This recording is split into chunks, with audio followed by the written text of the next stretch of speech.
இது to work with him was இது வந்து லைக் சரோட there's a scene இது இந்த ஃபிலிமில் ஒரு சீன் இருக்கும் நம்மள சூப்பர் மார்க்கெட்டில் நடந்துட்டு இருக்கோம் அண்ட் தென் சூப்பர் மார்க்கெட்டில் நடந்துட்டு sir is like saying we have to so I have to like you know நேச்சுரலாக வரணும்ல அண்ட் எனக்கு already like I was like sweating so much because tension சரோட கூட லைக் ஒரு சீன் பண்ணதுக்கு ரொம்ப and I think that was our first or second scene that I'm doing with him.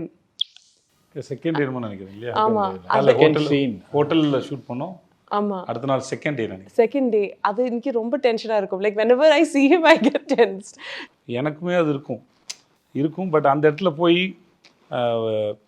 ஒரு ஒரு சீனை வந்து எக்ஸிக்யூட் பண்ணும்போது அதோட ரெண்டு ஆக்டர் நடுவில் இருக்கிற அந்த கெமிஸ்ட்ரி பீட் வில்லன் ஹீரோ ஆர் ஹீரோயின் இல்லையா என்ன ஃப்ரெண்ட்ஸ் என்னவா இருந்தாலும் அந்த சீனுக்கு உண்டான அந்த கெமிஸ்ட்ரி வந்து ஸோ அந்த டைமிங் வந்து ஒர்க் அவுட் ஆனதான் உண்டு. ஸோ மோஸ்ட்லி இப்போ எனக்கு வரலைனாலும் நானும் இல்லை இப்படி பண்ணுறேன் உங்களுக்கு இது ஓகேவா அப்படின்னு கேட்டுக்கிறேன். ஸோ அது ரொம்ப முக்கியம்.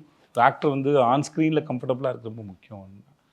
எனக்கு ஒன்றுமே தெரியாத இடத்துலேருந்து வந்ததுனால நான் முன்னாடி ஹீரோ ஃப்ரெண்டெல்லாம் நடிக்கும்போது அது ரொம்ப பயமாக இருக்கும். ஹீரோ வந்தாங்கன்னா ரொம்ப பயமாக இருக்கும். இல்லை சீனியர் ஆக்டராக இருந்தால் பயமாக இருக்கும். ஸோ நானும் இதை கோத்ரூ பண்ணியிருக்கேன். ஸோ அது ஒரு காரணமாக இருக்கலாம்.